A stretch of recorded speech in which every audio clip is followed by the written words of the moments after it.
The saddest bus you can ever get on in Lusaka is the one that goes from Kulima Tower to UTH.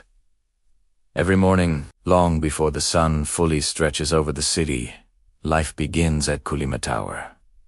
It's 5:30 a.m. The air is cold. The streets are dim. Women fry fritters in old oil, their hands trembling in the morning chill. Men shout, "Tea, tea," as steam rises from blackened pots. Conductors yell destinations, chasing passengers through the noise. It's chaos, laughter, fatigue, and survival, all at once.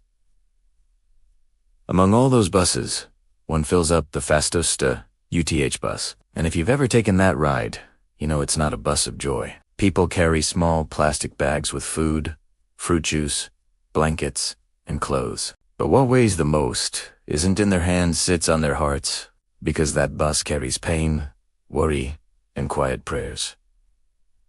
They're not going to work. They're going to check on someone suffering.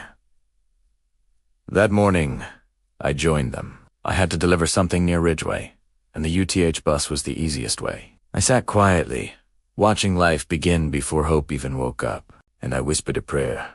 Lord, one day, bless me with my own car, not out of pride, but so I can help others.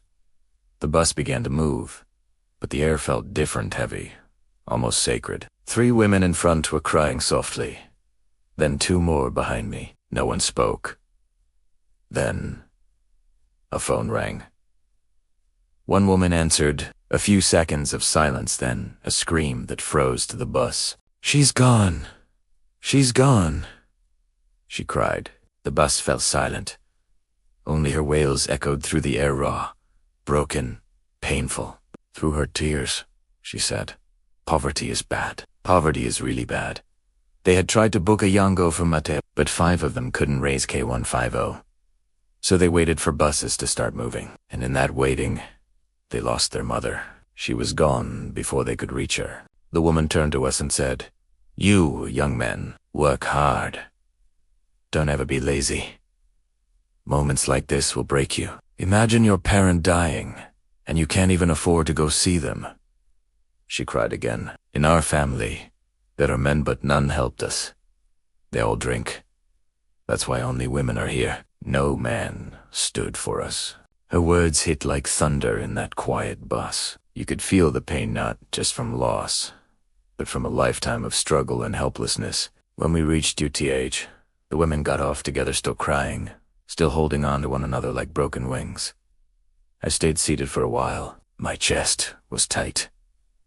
I thought about how many people in Lusaka live this story every day, losing loved ones, not because they didn't take care, but because poverty made them too late. Before he left, I whispered another prayer. Lord, bless at least one person in every family. Let there be someone who can carry the others in times of need.